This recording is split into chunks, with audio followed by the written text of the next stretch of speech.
वो हाथ नहीं लगा। ऐसे भी लोग हमने देखे। कुल मिलाकर हम आपसे ये कहना चाहते हैं कि विभीषण जी कहाँ रहते थे? आप तो अमेरिका में रहते। जहां अमेरिका में फिर भी कुछ मंदिर हैं, कुछ पूजा है, कुछ पाठ है, वहां कोई रोक नहीं सकता आपको कीर्तन करने में। मन में घर के अंदर आप कीर्तन भजन करिए। लेकिन विभीषण जी तो ऐसी लंका में रहते थे कि जहां राम राम कोई बोल देता तो रावण उसको मार देता। विभीषण कहाँ रहते थे? लंका में। और लंका कैसी थी? रावण की नगरी। वहां कोई राम बोल देना तो रावण उसे मार देता। कोई भक्ति नहीं करना, कोई पूजा नहीं करना, कोई आरती नहीं, कोई हवन नहीं, कोई यज्ञ नहीं, कुछ नहीं कर सकते आप। रावण का ऐसा राज्य था।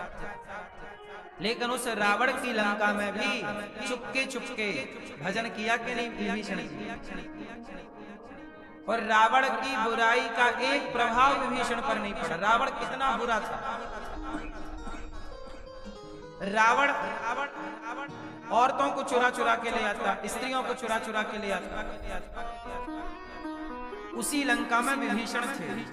उसी लंका की रोटी विभीषण खाते थे। क्या विभीषण का मन नहीं हुआ होगा कि मैं भी चुरा लूं? पर नहीं, किसी भी स्त्री की ओर विभीषण ने आंख उठाकर नहीं देखा। रहे उसी लंका में, खाए उसी रावण की रोटियों को, लेकिन वहां रह के भी ऐसा भजन किया, ऐसा भजन किया कि लंका में विभीषण की कुटिया में हनुमान जी दर्शन देने पहुंच गए। और अब मोहि भाव भरोस हनुमंता, विभीषण जी कह रहे हैं कि हे हनुमान जी, आपके दर्शन करने से भरोसा हो गया कि लंका में हनुमान जी जैसे संत का दर्शन हो सकता है तो मुझे प्रभु राम का भी दर्शन होगा। क्योंकि बिनु हरि कृपा मिले ही नहीं संता। यदि संत मिले हैं तो भगवान भी जरूर मिले।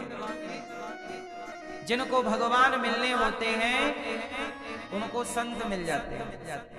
ध्रुव जी को भगवान मिलने वाले थे तो नारद जी जैसे संत मिले। प्रहलाद जी को भगवान मिलने वाले थे तो नारद जी जैसे संत मिले। मीराबाई को भगवान मिलने वाले थे तो रैदास जी जैसे संत मिले।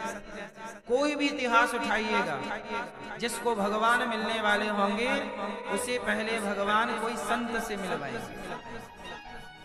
संत कृपा से भगवंत कृपा होगी।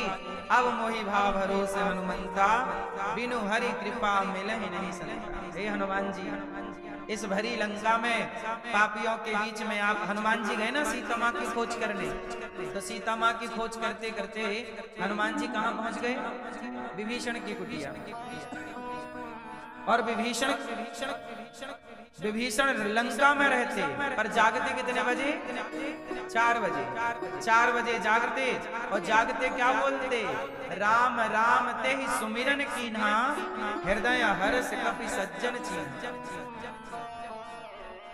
जागते ही राम राम मुंह से निकला, राम राम। इसलिए जागो तो राम राम बोलो, सो तो राम राम, कृष्ण कृष्ण जपते जपते सो जाओ। भगवान का चिंतन करते सोएंगे तो सपने में भगवान का दर्शन पाएंगे। विभीषण जी राम राम कह के जागे और जब जागे तो हनुमान जी बोले कि ये कोई संत, अब मुझे इनसे दोस्ती कर लेना चाहिए। हनुमान जी ने कहा, विभीषण बोले आप कौन? बोले मैं राम का दास हूं। पूरी कथा तब हनुमंत कही सब राम कथा ने जना। विभीषण जी ने कहा कि मैं लंका का राक्षस हूँ, मेरा भाई राक्षस है, सीता माँ को चुरा लाया है, क्या राम मुझे पापी पर दया करेंगे? तब हनुमान जी बोले कि विभीषण जी, प्रात ले जो नाम हमारा, ते दिन ताहि न मिले हारा। असमय अधम सखा सुन, मोहु पर रघुवीर, कीन्ही कृपा सुमिरी गुण, हरे विलोचन नीर। हनुमान जी बोले, हे विभीषण, मुझ जैसे तुच्छ बंदर पर, इंसानों की तो छोड़ दो, मुझ जैसे बंदर पर राम कृपा करते हैं तो आप ब्राह्मण हो, आप तो राम राम जपने वाले हो, क्या आप पर वो दयालु कृपा नहीं करेंगे? मुझ जैसे बंदर पर कृपा करते। असमय अधम सखा सुन। हनुमान जी अपने को क्या बोल रहे हैं? अधम मोहू पर रघुवीर, मेरे पर भी रघुवीर ने कृपा की, आप पर कृपा नहीं करेंगे?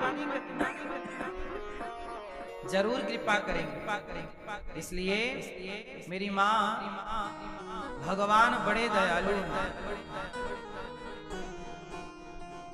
इसलिए कहा करता हूं कि सत्संग करना सीखिए, बच्चों को धर्म से जोड़िए। धर्म से जुड़े रहेंगे तो कहीं भी रहे आपके बच्चे, उनके बच्चे भी धर्मवान हों। और धर्म भूल गए तो शराब पी के, चरस पी के, नशा करके पड़े हैं किसी चौराहे में, किसी गंदी नाली में। क्या स्थिति? नशा करके सनातन को भूल जाओगे तो पाओगे क्या? इसलिए कहीं भी रहो, सनातनी ही बन करके रहो। मत भूलो अपने धर्म को, अपनी संस्कृति को, अपने संस्कारों को। और ये तब संभव है जब माँ बाप जागरूक हो जाएंगे और बच्चों को भागवत सुनवाएंगे। सच्चिदानंद रूपाय विश्वोत्पत्त्यादि हेतवे तापत्रय विनाशाय श्री कृष्णाय वयं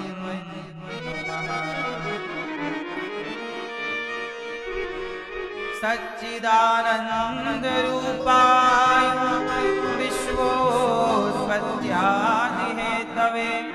एक बार बोलो सभी लोग, बोलो सच्चिदानंद, सच्चिदानंद रूपाय विश्वोत्पत्त्यादि हेतवे तापत्रय विनाशाय श्री कृष्णाय वयं नुमः। ये भागवत जी के महात्म्य का पहला श्लोक है, पहले अध्याय।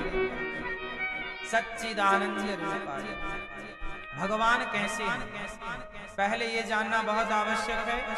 हम भागवत सुनने चले हैं, पहले ये जान लें कि जिस परमात्मा की भागवत सुन रहे हैं, जिन भगवान की भागवत सुन रहे हैं, वो भगवान है कैसे? मैया, ओ मोबाइल वाली मैया, बैठ जाओ मेरी माँ, बैठ के सुनो मेरी माँ।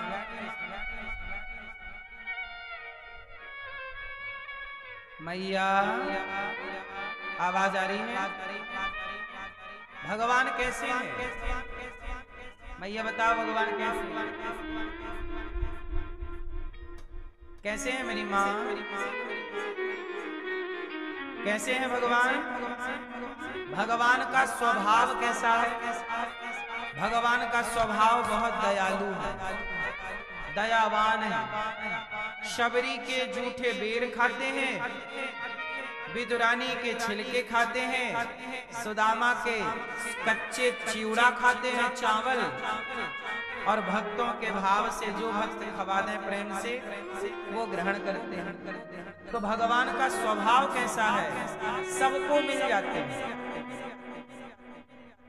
हाथी को मिल गए, गजेंद्र को, शबरी को मिल गए, विभीषण को मिल गए, सुग्रीव को मिल गए, केवट को मिल गए। अरे पक्षी था जटायु, जटायु जी को मिल गए। भगवान इंसानों को ही नहीं, बंदर को, पशु को, पक्षी को भी सुलभ हैं। ऐसे भगवान दीन दयाल है। कैसा है स्वभाव भगवान का? दयालु है, बहुत दयालु है। शिशुपाल ने 100 गालियां दी, 100 गालियां रोज 100 गालियां सुनते और उसे क्षमा करते। अब बताओ इतना दयालु कोई होगा? आपको 2 गाली कोई दे दे तो सारी जिंदगी आपको उसके प्रति क्रोध रहता, मिल जाए तो ऐसा। लेकिन भगवान को 100 गालियां रोज, पर भगवान के अंदर तनिक भी क्रोध नहीं। ऐसा स्वभाव, क्यों? सही है, भूल जाते हैं। और वो 100 गालियां पार किया एक दिन, 101वीं गाली हुई तो भगवान ने सुदर्शन निकाला, सिर काटा। और भगवान चाहते तो उसकी अधोगति करते, नहीं, सदगति करते। परम गति। पूतना जहर पिलाने आई। क्या लाई थी पूतना? अपने स्तनों में क्या भरी?